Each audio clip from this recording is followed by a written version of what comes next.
High above the earth, a silent conflict was brewing, one that could tip the scales of power between East and West. President Ibrahim Traoré's journey to Moscow, meant to be a routine diplomatic visit, was suddenly disrupted by American and French fighter jets. Yet, in the skies, an unforeseen ally emerged, risking a clash that might alter history. What unfolds next will send ripples across the globe. In Burkina Faso's capital, Ouagadougou, the morning was serene. The sun cast a golden glow as President Ibrahim Traoré sat at his desk in the presidential palace, reviewing the final preparations for his trip. He had been invited by President Vladimir Putin to Moscow to attend the 80th anniversary of Nazi Germany's defeat in World War II, a grand event featuring a military parade in Red Square, a vivid display of Russia's might and endurance. For Ibrahim, this wasn't just a ceremonial visit, it was a chance to assert Burkina Faso's independence on the global stage. Since assuming leadership, he had been steadfast in breaking free from Western dominance, forging closer ties with Russia as a symbol of defiance against the colonial powers that had long shaped Africa's fate. The West, particularly the United States and France, with their deep-rooted interests in Africa, viewed this alignment with growing unease. In closed-door discussions, American and French officials had made their disapproval clear, warning that any move threatening their regional influence would face consequences. As Ibrahim prepared for his flight, he understood this trip was more than diplomacy, it was a gauntlet thrown at the feet of those who had controlled Africa for centuries.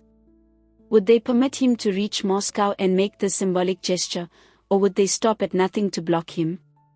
As his plane lifted off from Ouagadougou, Ibrahim felt the weight of the moment. The crew was on edge, aware that the journey might be disrupted at any time. Gazing out at the fading African landscape below, Ibrahim knew he was steering Burkina Faso toward a new era, but the skies ahead were about to become a battleground. Several hours into the flight, all seemed calm. Ibrahim's plane soared steadily, the hum of the engines a steady backdrop to the crew's quiet exchanges. But as they crossed the Atlantic, a blip appeared on the radar, two fast-moving objects closing in. The crew stiffened, recognizing the signatures of military jets on an intercept course. These weren't civilian planes, they were American and French fighter jets.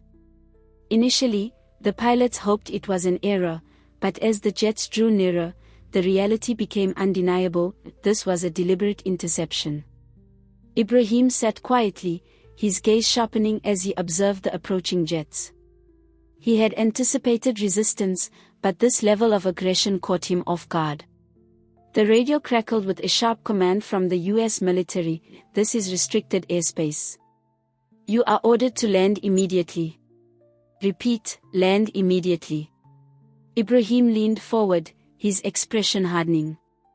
This was no mistake. It was a blatant attempt by the US and France to derail his trip to Moscow, to prevent him from joining the victory celebration. But Ibrahim Traoré was not one to yield. The pilots looked to him for guidance, and he knew the stakes. Burkina Faso's sovereignty and the message he carried were too vital to surrender to foreign pressure. Staring at the jets now flanking his plane, he spoke softly to his captain, "I will not land. Proceed on course. We do not divert." The crew nodded, fully aware that this flight was more than a journey, it was a declaration. Yet the risks were immense, and the situation could spiral out of control. As the standoff intensified, a new sound pierced the sky, the roar of jet engines from another direction. A squadron of Russian fighter jets appeared on the radar, swiftly moving to escort Ibrahim's plane. Their arrival forced the Western jets to reassess their strategy. The Americans and French had intended to halt Traoré's journey, but now they faced Russia, a nation not easily cowed. After hours of tense negotiations, the Western forces backed off, their jets retreating from the airspace, allowing Ibrahim's plane to continue to Moscow. The confrontation had ended, but its echoes would resonate for years. Ibrahim Traoré's flight had become a powerful symbol of resistance, a clear message that Burkina Faso would not be intimidated. With Russia's backing, he had stared down two Western giants and prevailed. As the plane resumed its steady course, Ibrahim leaned back, his mind racing. The immediate danger had passed, but the world was watching. This journey to Moscow was no longer just a diplomatic mission, it was a bold assertion of Burkina Faso's freedom, one that no one could ignore. The hours following the dramatic encounter felt endless. Ibrahim's plane had been encircled by American and French jets, a clear attempt to block his path to Russia. The tension on board was palpable, each moment edging closer to a potential global crisis. Despite the threat, Ibrahim remained composed, his eyes fixed on the horizon as the Western jets closed in. The radio crackled again, a cold voice from the U.S. Air Force cutting through. "President Traoré, you are violating restricted airspace. Divert your flight immediately, or face consequences." Ibrahim's jaw tightened. He had expected pushback, but this aggressive move was beyond anything he had foreseen. The US and France were determined to stop him, turning a peaceful diplomatic trip into a high-stakes standoff. His thoughts raced, he knew the world was watching, even if unknowingly. To give in would signal Africa's continued submission to foreign powers, but to stand firm could redefine global dynamics. "I will not land," he said firmly. "We stay on course. Do not divert." His words carried the weight of history, and the captain nodded, understanding the gravity of the moment. The crew had been prepared for the significance of this mission, and now they had to see it through, whatever the cost. Time crawled as the Western jets shadowed Ibrahim's plane, the air thick with tension. A single misstep could ignite a clash between superpowers. But just as the situation seemed on the brink of explosion, a new voice broke through the radio. "This is Russian Air Command. We are here to escort President Traoré to his destination. Clear the airspace.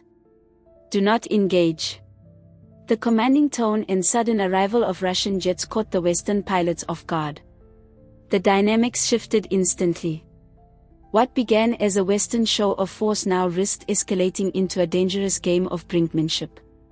The Russian jets positioned themselves protectively, and the American and French planes hesitated, then slowly withdrew. The Russian escorts held their ground, ensuring Ibrahim's plane could proceed. The standoff ended without violence, but it marked a seismic shift. Burkina Faso, under Ibrahim Traoré's leadership, had defied Western dominance, and Russia's support had tipped the scales. For Ibrahim, this was more than a flight to Moscow, it was a declaration of Africa's rightful place in the world, a stand against imperialism that would echo far beyond the clouds. As the plane continued toward Moscow, guarded by Russian jets, Ibrahim allowed himself a moment of reflection. The crisis had passed, but its significance weighed heavily. This was no longer just a diplomatic visit, it was a turning point for Burkina Faso and all of Africa. His journey had become a powerful statement. Africa would no longer be silenced. With Russia's support, Burkina Faso had asserted its sovereignty, its freedom, its independence. The flight continued, but the reverberations of this confrontation would be felt for years. Ibrahim knew the message had been delivered. Africa was no longer a passive player, it was a rising, independent force. The world had witnessed a clash of superpowers over a single flight, and in the end, Ibrahim Traoré, backed by Russia, had emerged victorious. The sky, once a battlefield, was now calm, the only sound the steady hum of the engines. But the world had just seen an unprecedented moment. A leader from Burkina Faso, a small African nation, had stood firm against two global powers with Russia's support. As the plane cruised toward Moscow, Ibrahim reflected on the broader implications. This wasn't just a personal triumph, it was a victory for Africa. It showed that with resolute leadership and strong allies, African nations could challenge the imperialism that had long constrained the continent. The confrontation was more than a physical standoff, it was a symbolic moment, one that would inspire African leaders and citizens for generations. The crew, having navigated through the tense skies, shared a moment of relief as the Western jets retreated. But even as calm returned, the event's broader significance was clear. This was part of a larger struggle for independence, for sovereignty, for Africa to claim its place on the world stage without foreign interference. Burkina Faso, led by Ibrahim Traoré, had become a beacon in that struggle. Hours later, the plane landed in Moscow, its destination finally reached after a harrowing journey. At Vnukovo Airport, Russian officials awaited Ibrahim's arrival, a testament to the symbolic victory he had achieved. President Vladimir Putin stood on the tarmac, offering a warm smile as he extended his hand. The two leaders shook hands firmly, a silent recognition of the bond forged in the skies. "Welcome to Russia, President Traoré," Putin said sincerely. "It's an honor to have you here." Ibrahim nodded, feeling the moment's weight. "Thank you, President Putin. The honor is mine." His arrival coincided with the 80th anniversary celebration of the victory over Nazi Germany, marked by a grand military parade in Red Square, one of Russia's most iconic events. As they watched the procession, Ibrahim reflected on the deeper symbolism. Russia's display of military strength mirrored the resilience of nations that had endured history's greatest challenges, standing unbowed against foreign dominance. "Russia has always resisted imperialism," Ibrahim said quietly to Putin. "This is what Africa needs, the courage to stand firm, to protect our sovereignty." Putin nodded. "You're right, President Traoré. The fight for independence never ends, but those who stand firm will find their place in history. Russia stands with you." The parade continued, but for Ibrahim, the true victory was the message sent both in the skies and on the ground. Burkina Faso had defied two superpowers, and with Russia's backing, had asserted Africa's right to self-determination. The moment's significance was not lost on Ibrahim.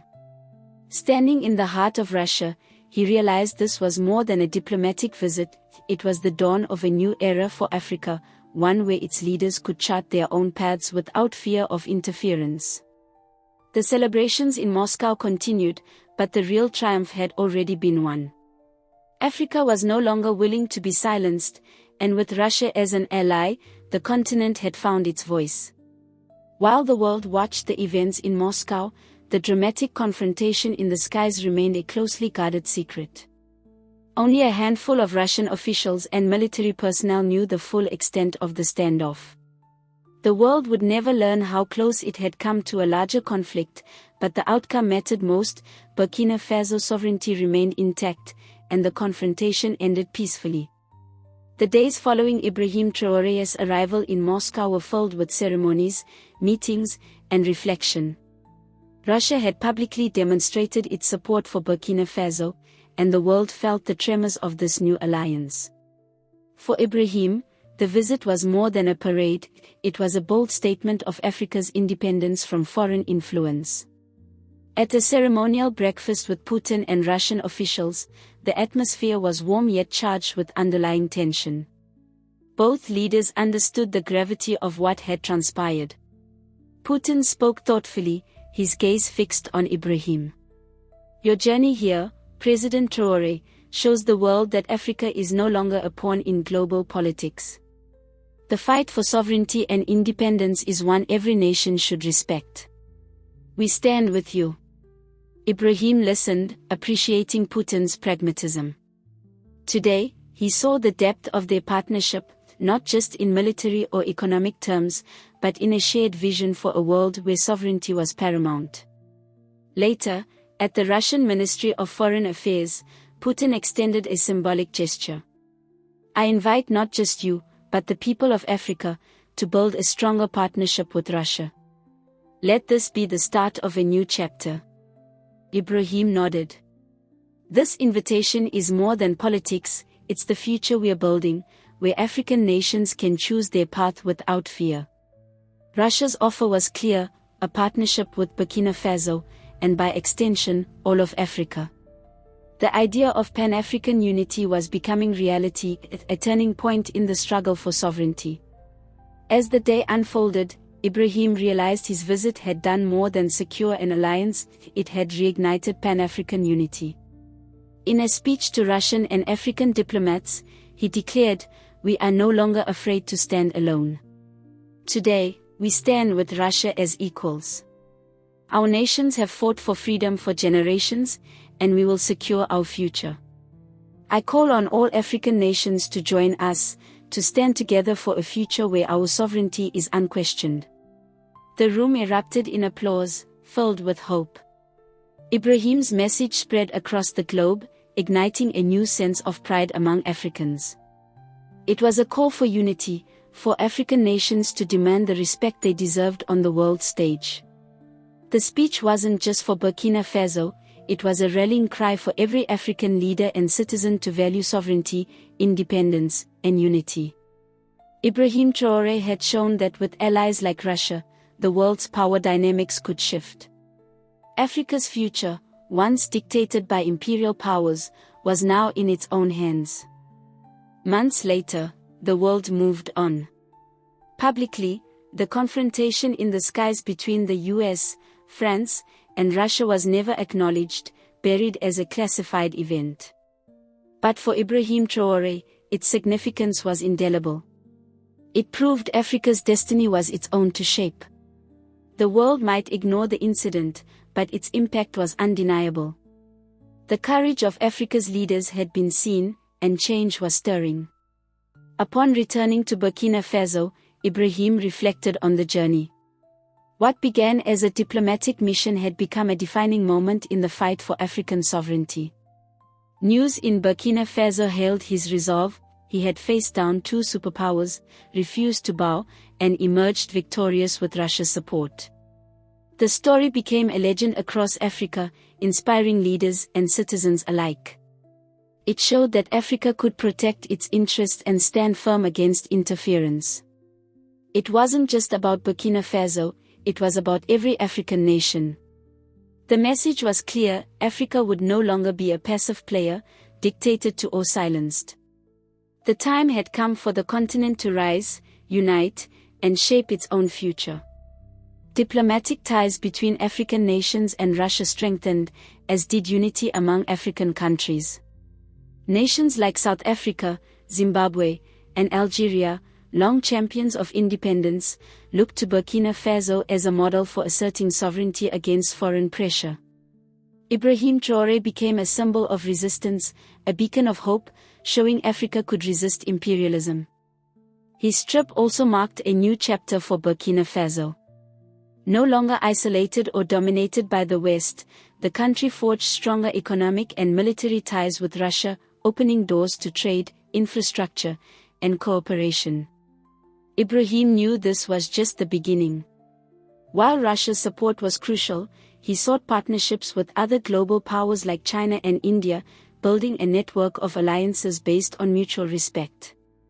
Burkina Faso was becoming a global force, not just in Africa, but worldwide. However, the victory came with challenges. The Western powers, stung by their failure to stop Ibrahim, intensified economic pressures.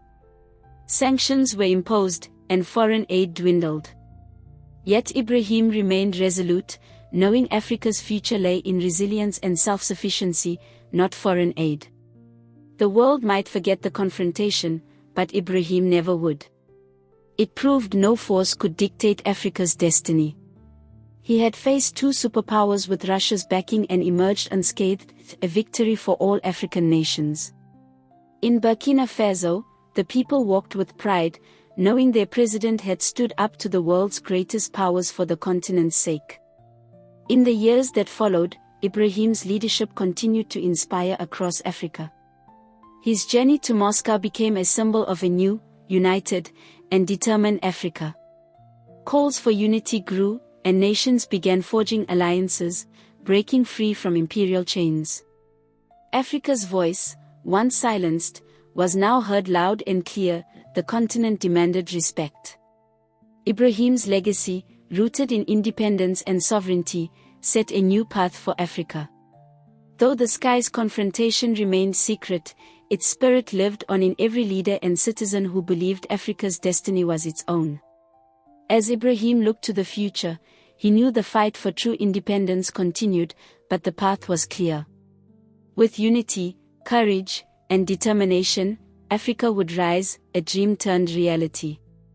As president, Ibrahim Traoré would stand firm, a guardian of Africa's future, never again allowing imperialism to dictate his country or continent's course.